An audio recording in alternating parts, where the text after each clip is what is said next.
कैसे हैं आप। मैं गौरव स्वागत करता हूं आप सबों का आपके चैनल AEPS पर। आज का अपना टॉपिक है गणित का शिक्षण शास्त्र 2 यानी कि प्राइमरी लेवल का। इसका पार्ट 1 हम लोगों ने फर्स्ट ईयर में पढ़ाई किया था। उससे काफ़ी कुछ मिलता जुलता है और कुछ बातें अलग हैं, उसको हम देखेंगे इस वीडियो में।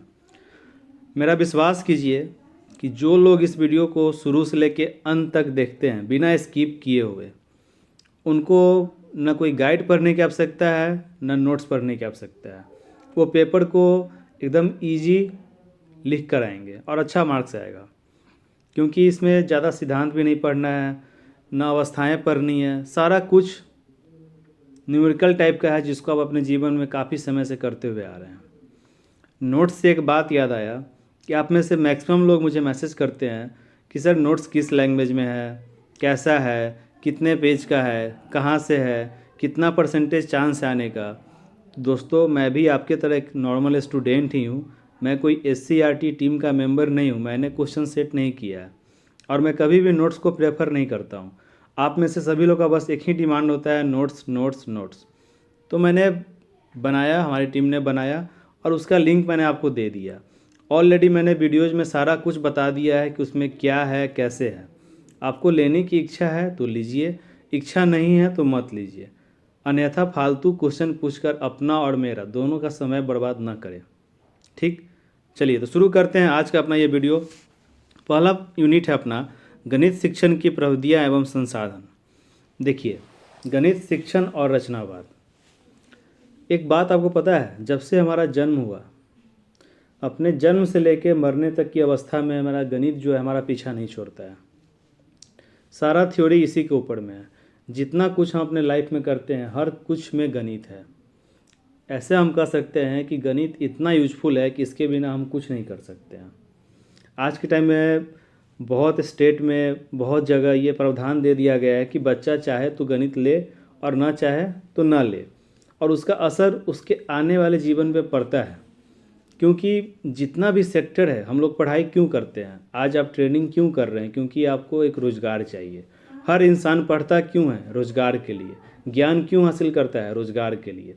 तो जितना भी सेक्टर है उस हर जगह गणित का यूज होता है, चाहे आप किसी भी फील्ड में रहिए।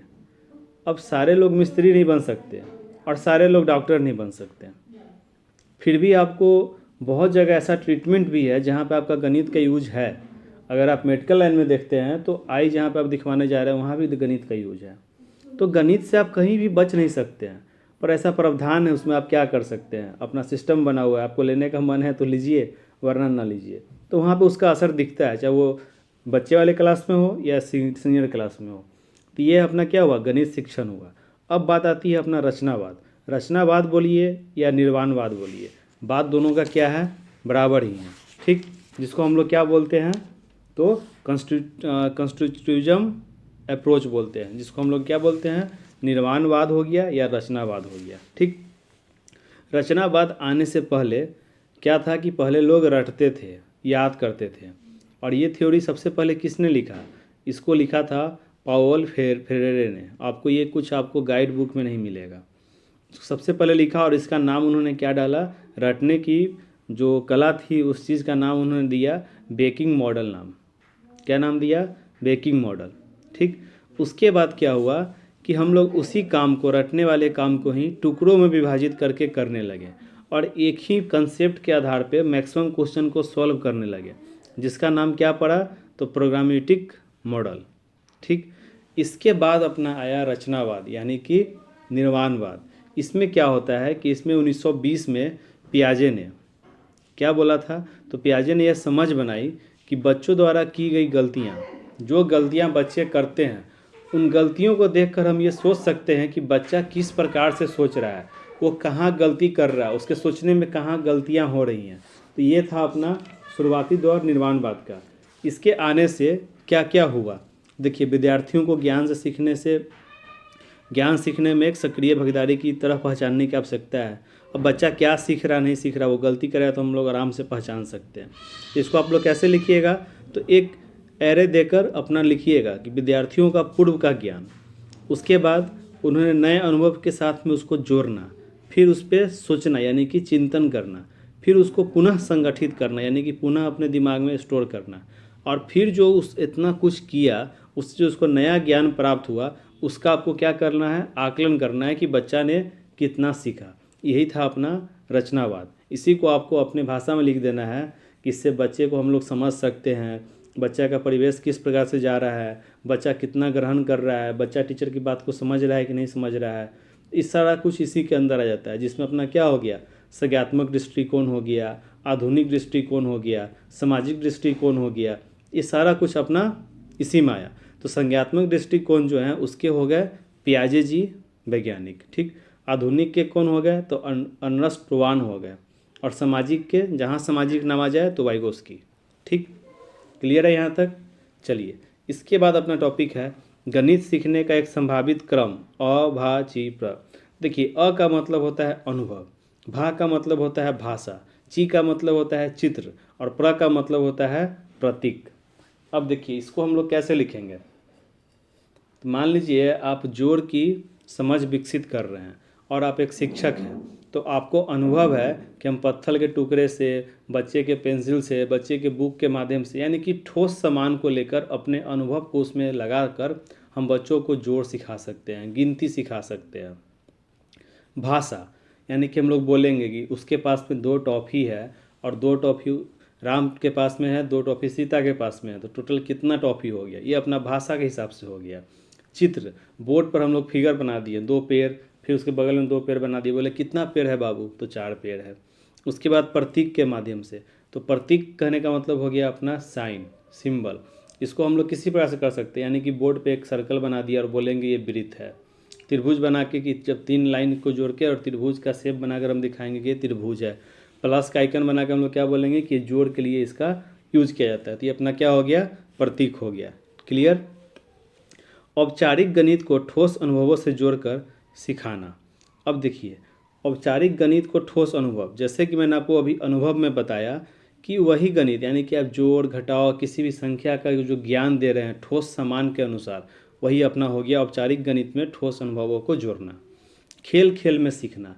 अब आप क्या करना है कि आपको बच्चों को खेल खेल में सिखाना है। उसके लिए आप क्या कर सकते हैं, तो एग्जाम्पल के तौर पर आपने क्या किया कि बच्चों को क्लासरूम में श्याम पट के सामने खड़ा कराया। क्लियर। और बच्चों को एक पंक्ति में खड़ा करा दिए। अब बोले कि वो चलो तुम राउंड करो, और आगे से वो बोलेगा 1, फिर पीछे वाला 2, फिर 3।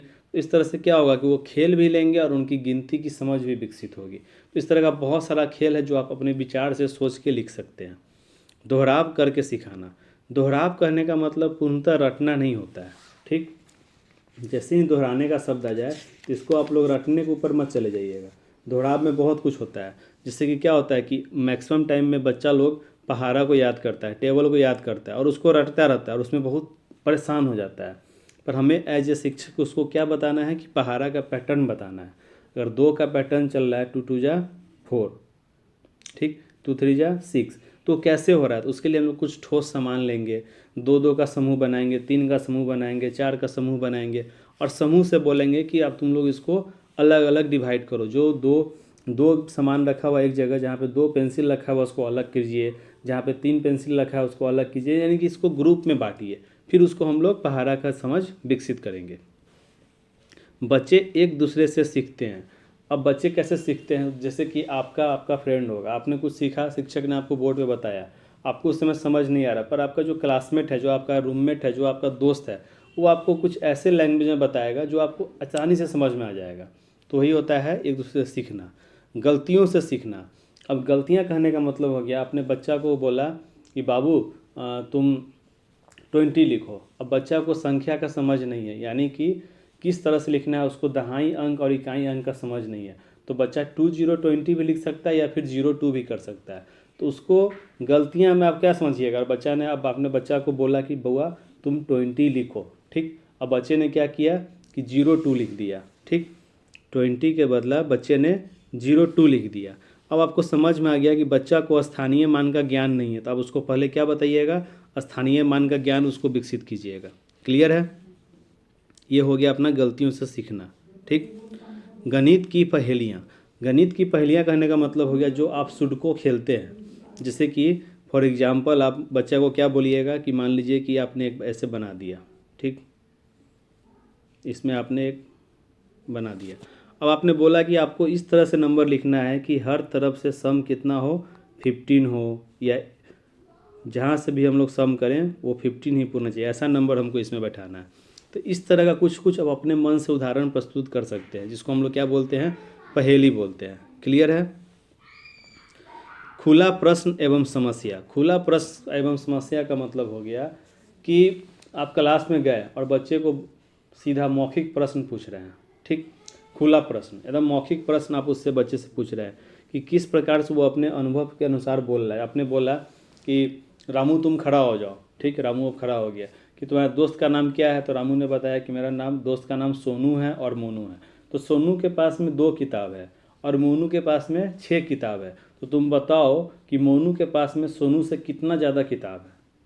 तो उस तरह क्या होगा कि उसमें वो सीधा आंसर बोलेगा 4। आप उसको वहाँ पे क्या सिखा रहे हैं? आप वहाँ पे उसको सब्ट्रैक्शन, घटाव सिखा रहे हैं। क्लियर? तो खुला प्रश्न को हल करना। क्लियर? गणित सीखने सिखाने के विविध संसाधन। अब देखिए, गणित को सिखाने के बहुत सारे संसाधन हैं। जैसे कि सबसे पहला अपना जो होता है वो श्याम पट ही होता है। श्याम पट पे आप चित्र बनाकर बता सकते हैं, जैसे कि सर्कल हो गया, ट्रायंगल हो गया। माचिस का डब्बा को आप दिखाकर घनाभ बता सकते हैं। लूडो जो हम लोग खेलते हैं उसमें डैश का प्रयोग करते हैं। छक्का जिसको हम लोग बोलते हैं, उसका क्या होगा, घन से बता सकते हैं। घर में अपना चूड़ी होता है उसको आप वृत्त के लिए बता सकते हैं। अपना जो घर में गोल गोल डब्बा होता है उसको आप बेलन के लिए बता सकते हैं। आइसक्रीम का जो कोन हो गया उसको आप शंकु के लिए बता सकते हैं। इस तरह का नॉर्मल जो यूज है सो हो गया। उसके बाद अपना क्या होता है, गणित का प्रयोगशाला होता है। गणित क्लब में बच्चे बैठ के गणित पे डिस्कस कर सकते हैं। गणित मेला होता है, जिस तरह से विज्ञान का मेला लगता है उसमें मॉडल बनता है, तो गणित मेला में भी मॉडल बना के हम लोग दिखा सकते हैं। चार्ट हो गया, ग्राफ हो गया। ठीक, वास्तविक वस्तुओं जो मैंने आपको बताया वो सारा क्या हो गया, वास्तविक वस्तुओं हो गया। आईसीटी यानी कि आप कंप्यूटर के माध्यम से, टेलीविज़न के माध्यम से, रेडियो के माध्यम से बच्चों को नॉलेज बता सकते हैं, उनको आप सुना सकते हैं, दिखा सकते हैं स्मार्ट बोर्ड के माध्यम से। ठीक, ये सारा अपना क्या हो गया, संसाधन हो गया। अब है अपना यूनिट 2, गणित सीखने में योजना और आकलन। अब देखिए, गणित सीखने में योजना और आकलन का मतलब क्या होता है। तो योजना मतलब हो गया कि आप क्या किसी को सोच रहे हैं, आप किसी भी कार्य को करने से पहले किस प्रकार से आप विचार कर रहे हैं, क्या आप समझ रहे हैं, उसको हम लोग क्या बोलते हैं, योजना बोलते हैं। ठीक, अब योजना में एक क्रम पे काम चलता है। जैसे कि आप मान लीजिए क्लास में आप गए तो उसमें क्या होगा, पढ़ने का क्रम बच्चों को विकास स्तर से मेल खाता है कि नहीं, आप जो पढ़ा रहे हैं वो बच्चा उस चीज़ को समझ रहा है कि नहीं। अब बच्चा को स्थानीय मान का ज्ञान है नहीं, आप उसको नंबर पे नंबर लिखवाए जा रहे हैं, तो गलती ही करेगा। बच्चों को सीखने के ऐसे अवसर मिले जिसके माध्यम से वह गणित अवधारणाओं की अपनी समझ बना सके, यानी कि वास्तविक प्रश्न उसको मिले जो अवधारणा बना। जैसे कि मैंने आपको एग्जाम्पल दिया था टॉफी का, जिसमें घटाव का आ रहा था निष्कर्ष निकल कर। बच्चों जो कुछ पहले जानते हैं उसके आधार पर मानकर आगे बढ़ा जाए, यानी कि पहले हम क्लास लेने से पहले जिस विषय वस्तु को पढ़ा रहे हैं उसके बारे में कुछ बेसिक जानकारी मौखिक पूछकर हम पता कर ले कि हमारा क्लास कहाँ तक जानता है, फिर हम उसको आगे पढ़ाएं। किसी गणितीय अवधारणा को लिखित रूप से लिखने से पहले सीखने के दौरान बच्चों को उसके बारे में बोलने का अवसर मिले। अब मान लीजिए कोई क्वेश्चन हमको लिखना है, कुछ भी लिखना है, तो बच्चों को समझ होना चाहिए ना कि हम टॉपिक का एग्जाम्पल दिए तो बच्चों को समझ होना चाहिए कि इसमें हमको करना क्या है, ज़्यादा है कि कम है, कैसे क्या निकालना है, तो वो उसकी समझ को विकसित करना। ठीक, यही हो गया योजना। क्यों और कैसे बनाई इसको आप एक्सप्लेन कर सकते हैं। गणित के संदर्भ में सीखने का आकलन, क्यों, क्या, कैसे। अब देखिए, आकलन का मतलब होता है कि बच्चा आपका कहाँ पे है। आप जो बच्चा से आप क्वेश्चन पहले पूछ रहे हैं क्लास में पढ़ाने से पहले, तो आप क्या कर रहे हैं, बच्चों का आकलन कर रहे हैं। अब आकलन में बहुत कुछ, जैसे कि क्या हो गया अपना, विद्यार्थी ने क्या सीखा। ठीक, शिक्षण प्रक्रिया को प्रभावी बनाने के लिए। ठीक, उसके बाद छात्र के ज्ञान के संदर्भ में छात्र ने क्या सीखा, और आप जो टीचर जो सिखा रहे हैं वो टीचर उतना कुछ सिखा पाए कि नहीं पाए। तो आकलन में बच्चे का भी हो पाता है और अध्यापक का भी हो पाता है। तो आकलन की बहुत सारी आवश्यकता है, विद्यार्थियों के संदर्भ में भी है और टीचर के संदर्भ में भी है। जैसे कि मान लीजिए कोई स्टूडेंट है, उसका आप आकलन कर रहे हैं, तो उसमें आप क्या कीजिएगा कि स्टूडेंट क्या जानता है, स्टूडेंट का कहाँ कहाँ रुचि है, स्टूडेंट की आवश्यकता क्या है, स्टूडेंट को पहले से कितना कुछ पता है, पाठ्यक्रम का उसको ज्ञान है कि नहीं, वो वर्गीकरण कर पा रहा है कि नहीं। उसी प्रकार से जो टीचर है उसके क्या कीजिएगा कि वो जब पूछेगा तो उसमें क्या होता है, टीचर का कौशल का आकलन होगा, योग्यता का होगा, शिक्षण विधि का वो चयन कर पाते हैं कि नहीं, नई कक्षा वो कैसे वो व्यवस्थित कर रहे हैं। तो जिस तरह से आपको एज ए टीचर और एज ए स्टूडेंट दोनों आपको सोचना है और समझना है। क्लियर है। प्राथमिक स्तर पर गणित के संदर्भ में सतत एवं व्यापक मूल्यांकन। अब देखिए, सतत एवं व्यापक मूल्यांकन कहने का मतलब हो गया कि जब आपने सारा कुछ सिखा दिया, उसके बाद आपने पूछा और आपको प्रश्न मिल गया। आकलन कब होता है? आकलन होता है पढ़ाई के शुरुआती दौर में। अगर आप गणित सिखा रहे हैं तो यूनिट 1 को पढ़ाने से पहले आप जो पूछताछ किए अपने वर्ग में, वो हो गया आपका आकलन। और मूल्यांकन का मतलब हो गया जब आपने पूरा कुछ सिखा दिया और लास्ट में पूछा कि निचोड़ निकालना, वो अपना क्या हो गया? मूल्यांकन हो गया। अब सतत एवं व्यापक मूल्यांकन की आवश्यकता क्यों पड़ती है? हम लोग तो ऐसे भी छोड़ सकते हैं ना। देखिए, इससे क्या होता है कि इससे विद्यार्थियों को नियमित रूप से प्रगति एवं दुर्बलता की जानकारी प्राप्त हो जाती है। क्लियर है। विद्यार्थियों द्वारा पाठ को सीखने में आने वाली कठिनाइयों और बाधाओं को पहचान करके उनके कारणों का पता लगाया जा सकता है। तो जितना कुछ प्रॉब्लम को सॉर्ट आउट करने का जो विधि सब है, उसका अपने मन से ही एक्सप्लेन कर सकते हैं, कहीं से कुछ पढ़ने की आवश्यकता नहीं है। कक्ष में प्रयोग लाई जाने वाली आकलन की कुछ प्रविधियाँ। अब देखिए, प्रविधियाँ कहने का मतलब हो गया कि आकलन करने के लिए हम लोग क्या क्या चीज़ ट्राई करते हैं। तो देखिए, आकलन क्या होता है? एक होता है अपना सेल्फ असेसमेंट यानी कि स्व आकलन, और एक होता है समूह आकलन, ग्रुप असेसमेंट।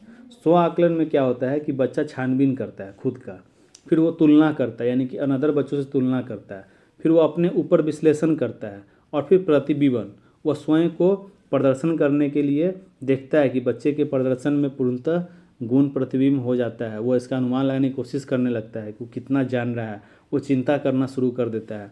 और समूह में जब आकलन होता है तो एक किसी काम को आप किसी के समूह में दे दीजिए, उसमें बच्चों ने अपना अपना काम बांट लिया।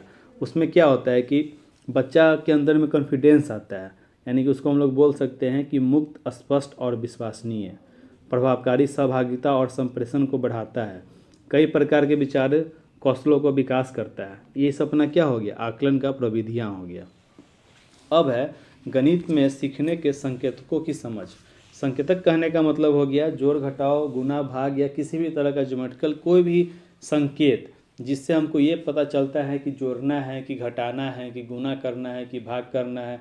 जितना भी संकेत आपके माइंड में आ रहा है, इसको आप यहाँ पे एक्सप्लेन कर दीजिए।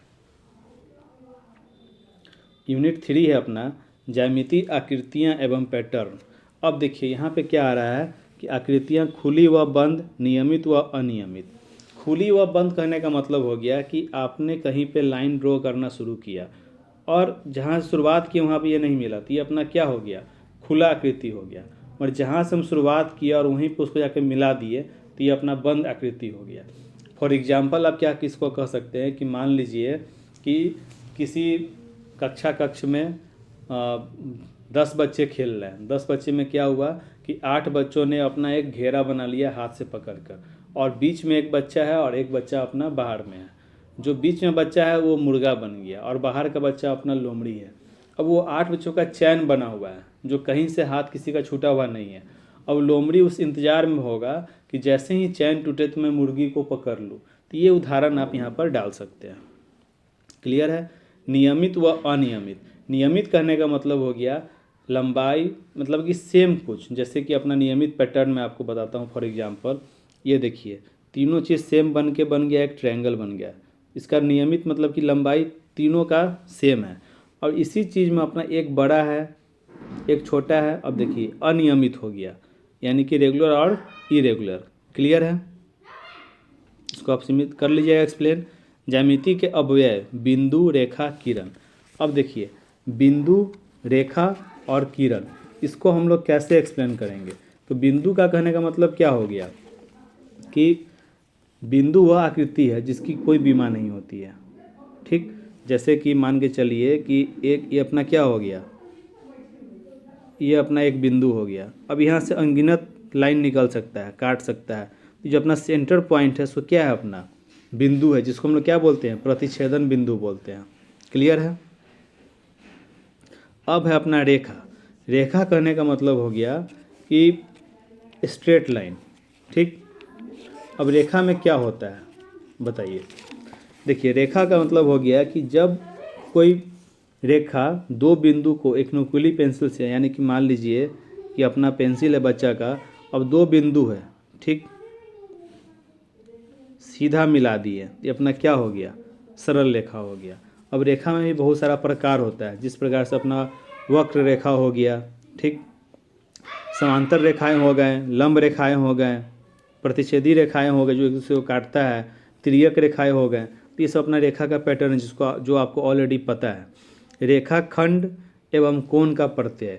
अब रेखाखंड का मतलब क्या होता है, ठीक, रेखाखंड का मतलब होता है कि जब एक समतल बिंदु को परस्पर मिलाते हैं, ठीक, तो आकृति को क्या कहते हैं हम लोग, रेखाखंड कहते हैं। या हम लोग ऐसे भी कह सकते हैं कि रेखाखंड के दोनों सिरों को अनंत तक विस्तार करें तो एक सरल रेखा बन जाती है। एक रेखा यानी कि जो कोई एक रेखा होता है उसके अंदर में अनंत रेखा खंडें होती हैं। क्लियर है। उसके बाद है अपना कोण। अब देखिए कोण का मतलब क्या हुआ, आपको इसमें पूरा कोण को डिफिनेशन को यहाँ पे एक्सप्लेन कर देना है। जब दो किरण आपस में एक बिंदु पर उभयनिष्ठ हो तो वह क्या बनाता है, कोण बनाता है। दो सरल रेखाएं जिस बिंदु पर मिलती है उनके बीच में जो झुकाव होता है उसको हम लोग क्या बोलते हैं, दो सरल रेखाएं आपस में मिली, जो झुकाव यहाँ पे बन रहा है अपना क्या है, कोण है। अब कोण को आपको मापने के लिए हम लोग डिग्री लेते हैं। इसको आप लोगों को एक्सप्लेन करना है कि बहुत तरह का कोण हो सकता है। 90 डिग्री में बन गया अपना, ठीक। अब इसका प्रकार आपको न्यून कोण हो गया, सम कोण हो गया, अधिक कोण हो गया, ऋजु कोण हो गया, संपूर्ण कोण हो गया, शून्य कोण हो गया इत्यादि। क्लियर। अब है अपना द्विमीय आकृति एवं त्रिमीय आकृति। देखिए आपको हिंदी वर्ड में यहाँ पे प्रॉब्लम है। द्विमीय कहने का मतलब हो गया 2D डायमेंशन, जिसमें सिर्फ क्या होता है अपना x और y होता है, यानी कि लंबाई और चौड़ाई होती है, इसमें मोटाई नहीं होता है, ठीक। जैसे कि अपना पुस्तक हो गया, ब्लैक बोर्ड हो गया, ये अपना क्या हो गया, द्विमीय आकृति हो गया। और त्रिमीय कहने का मतलब है इसमें x, y और z, यानी कि इसके अंदर में लंबाई, चौड़ाई और ऊंचाई तीनों होते हैं। 3D आकृति होता है ये। इसमें हम लोग क्या, इसका हम लोग आयतन निकाल सकते हैं, धारिता निकाल सकते हैं, बेलन हो गया, ये सब अपना क्या हुआ, 3D आकृति हो गया। क्लियर है। गोला हो गया, त्रिभुज हो गया। अब अपना बात आता है सममित आकृति। सममित आकृति को कहते हैं हम लोग साइमेट्रिकल, यानी कि ऐसा कोई फिगर जिसको हम लोग अगर 20 से डिवाइड करें तो इधर भी अगर मान लीजिए आप जैसे कि मान लीजिए अपना यहाँ पे ए लिखा है, ठीक, इसको हम लोग 20 से काट दिए तो जो डिजाइन अपना इधर है वही डिजाइन अपना इधर है, तो ये क्या हो गया, अपना सममित आकृति हो गया। क्लियर। पैटर्न की अवधारणा। पैटर्न की अवधारणा कहने का मतलब हो गया कि पैटर्न अपना बहुत तरह से हो सकता है, या तो नंबर पे होगा या तो फिगर पे होगा। पैटर्न यानी कि आपका रीजनिंग, जो आप रीजनिंग में बनाते हैं, अल्फ़ाबेटिकल सीरीज हो गया। जैसे कि मान के चलिए कि अपना एक पैटर्न बना हुआ है A B। अब यहाँ पे डैश छोड़ दिए तो अपना यहाँ पे क्या आएगा, पैटर्न के अकॉर्डिंग अपना ए आएगा। उसी तरह फिगर में मान लीजिए कि यहाँ पे एक सर्कल है, फिर त्रिभुज है, फिर सर्कल है, फिर त्रिभुज है, फिर छोड़ दिए तो अपना क्या आ जाएगा, सर्कल आ जाएगा। तो यही अपना क्या हो गया, पैटर्न हो गया। इसी को आपको एक्सप्लेन करना है। अब है अपना यूनिट 4, भिन्न एवं दशमलव संख्याएं। भिन्नात्मक संख्याओं की समझ एवं दैनिक जीवन में उपयोग। अब देखिए भिन्नात्मक संख्याओं, जैसे कि मान लीजिए कि आप बच्चा को बोले कि बाबू तुमको आधा रोटी खाना है, तो आधा का ज्ञान है उसको, उसने रोटी को 20 से फाड़ दिया, तो आधा को हम लोग क्या बोलते हैं, 1/2 बोलते हैं। तो इस चीज़ को आपको विकसित करना है और दैनिक जीवन के साथ में जोड़ कर बताना है कि हमको आधा कचौड़ी खाना है, 1 किलो चीनी दीजिए, आधा किलो चीनी दीजिए। जितना भी दैनिक चीज़ में यूज होता है उसको आपको समझाना है। इसके लिए आपको पहले बताना होगा कि भिन्न क्या होता है, भिन्न संख्याएँ क्या होती है। जैसे कि अपना मान लीजिए भिन्न क्या होता है, हमेशा P/Q के रूप में होता है, यानी कि अंश बटा हर। यह एक जहाँ पे अपना P/Q के रूप में होता है, ठीक, हमेशा, ऑलवेज। क्लियर है। एक बड़ा सा चीज़ का छोटा टुकड़ा अपना क्या होता है, भिन्न होता है। भिन्न के विभिन्न अर्थ भी होते हैं। इसका आपको दैनिक जीवन में जोड़कर आपको बताते हुए आगे बढ़ना है। क्लियर है। इसको आप लोग कर लीजिएगा। जैसे कि मान लीजिए कि आप बोलिएगा कि एक फिगर है, ठीक है, अब इसको हम लोग 20 से काट दिए तो अपना ये क्या हो जाएगा, 1/2, फिर काट देंगे। इसी प्रकार से आप लोग इसको अवधारणा को लिखना है और आपको बताना है। क्लियर है। भिन्न के विभिन्न अर्थ, यानी कि भिन्न का अपना भाग भी होता है, ठीक, भिन्न का अपना गुना भी होता है, पूर्ण हिस्सा होता है, अनुपात का भिन्न होता है। जैसे कि अपना 2 अनुपात हम लोग 3 लिख दिए, इसका मतलब हम लोग इसको क्या कर सकते हैं 2/3। मापक का भिन्न होता है, यानी कि अगर हम लोग बोले कि कोई चौथाई को मापने की तरह हो, जैसे कि मान लीजिए कि आधा मीटर या आधा किलो, तो क्या हम लोग लिख सकते हैं 1/10 सेंटीमीटर लिख सकते हैं आधा मीटर को। क्लियर है अपना। तो भिन्न का विभिन्न अर्थ भी आपको पता चल गया, यानी कि भिन्न में गुना, भाग, पूर्ण हिस्सा, अनुपात, मापक। क्लियर। भिन्नात्मक संख्याओं पर गणितीय संक्रियाएं, तो यही चीज़ हो गया अपना। उसके बाद है अपना दशमलव संख्या एवं दशमलव भिन्न। अब देखिए भिन्न में आपका एक चीज़ छूट गया। भिन्न का आपको अगर कोई प्रकार पूछ देता है क्वेश्चन में, तो उचित भिन्न यानी कि प्रॉपर फ्रैक्शन, अनुचित भिन्न। ठीक, प्रॉपर उचित भिन्न का मतलब क्या हो गया, जिस भिन्न का अंश उसके हर से कम होता है, जैसे कि 1/3, 2/5। अनुचित भिन्न, जिस भिन्न का अंश हर से बड़ा हो, यानी कि 8/7, ठीक, 13/5। क्लियर है। उसके बाद अपना होता है व्युत्क्रम भिन्न, संक्षिप्त भिन्न, मिश्रित भिन्न। इस सब चीज़ को आप लोग एक बार देख लीजिएगा। क्लियर। दशमलव संख्याएं एवं दशमलव भिन्न। देखिए दशमलव संख्या कहने का मतलब हो गया, जैसे कि मान लीजिए 0.3 लिखा हुआ है, तो इसको आप लोग क्या लिख सकते हैं 3/10। ठीक, हमेशा इसका नीचे में हम लोग 10 का ही एन में चलता रहता है। क्लियर है। आप लोग इसमें चीज़ और याद कर लीजिएगा, पूर्ण संख्या क्या होता है, पूर्णांक संख्या क्या होता है, सम संख्याएँ क्या होती है, भाज्य संख्या क्या होती है, इस सब चीज़ को आप लोग एक बार देख लेना है। ठीक है। भिन्न का जोड़ का किस प्रकार से करते हैं, भाग कैसे करते हैं, इस चीज़ को आप लोग एक बार, आपको ऑलरेडी पता है, इसको एक बार आप लोग देख लीजिएगा। कैसे जोड़ते हैं दशमलव के संख्या को, ठीक, दशमलव का गुना कैसे करते हैं, इस सब चीज़ को आपको एक बार देख लेना है। उसके बाद है अपना इबराती प्रश्न व प्रकार। इबराती कहने का मतलब हो गया, यह एक अरबी वर्ड है। ठीक, इसमें मतलब क्या होता है कि एक प्रश्न को छोटे टुकड़ों में पूछना, मौखिक पूछना। इसके कुछ प्रकार होते हैं, जिस तरह से मान लीजिए फ्लो चार्ट दिखाकर करना, शाखा चित्र के माध्यम से, या फिर खेल के माध्यम से, या फिर मौखिक प्रश्न पूछ के। इबराती मतलब कि एक बड़े से रूप को छोटे छोटे टुकड़ों में विभाजित करके प्रश्न पूछना और बच्चों में समझ विकसित करना। ठीक। उसके बाद है दैनिक जीवन में भिन्न एवं दशमलव भिन्न। अब दैनिक जीवन में भिन्न का क्या उपयोग है, जैसे कि मान के चलिए आप जा रहे हैं डॉक्टर के पास में आँख दिखवाने, जहाँ पे क्या मापता है तो डायोप्टर से मापता है, वहाँ पे आपका आँख का आ गया फोकल दूरी। फोकल दूरी क्या होता है अपना 1/f होता है। ठीक। अब आपका क्या है, आँख का प्रॉब्लम 1/3 है, अब चश्मा बनाने का आपको बना दिया 1/4, तो आपको देखने में नहीं बनेगा। तो ये सब अपना दैनिक जीवन में बहुत सारा अपना एग्जाम्पल आप जोड़ सकते हैं। और दशमलव के रूप में हम लोग देखें तो मान लीजिए आपने गया एक दवा खरीदने, जिसकी कीमत है 10.32। अब दवा दुकानदार जो है इस दवाई को 100 आदमी को बेचा, तो आप लोग कभी भी 10.32 देते हैं, नहीं देते हैं। आप तो या तो 11 रुपया दीजिएगा, नहीं तो 10 रुपया दीजिएगा। तो 10 दीजिएगा दुकानदारों को घाटा होगा, और 11 दिए तो कितना का उसको प्रॉफिट हो गया 68 पैसा का। और उस 100 आदमी को दिया, सोचिए कितना का प्रॉफिट हो गया। इस तरह से आप लोग अपना एग्जाम्पल अपने मन से बनाकर यहाँ पर एक्सप्लेन कर सकते हैं। चलिए, तो ये था अपना मैथ का संपूर्ण वीडियो। इससे बाहर कुछ नहीं है, आप सारे आपके सिलेबस के अकॉर्डिंग है। अगर इसमें भी कुछ प्रॉब्लम हो तो आप मुझे मैसेज कर सकते हैं। अगर वीडियो सही लगा हो तो लाइक करें, शेयर करें, सब्सक्राइब करें, और प्लीज़ नोट्स के ऊपर में फालतू क्वेश्चन ना पूछें। चलिए, धन्यवाद।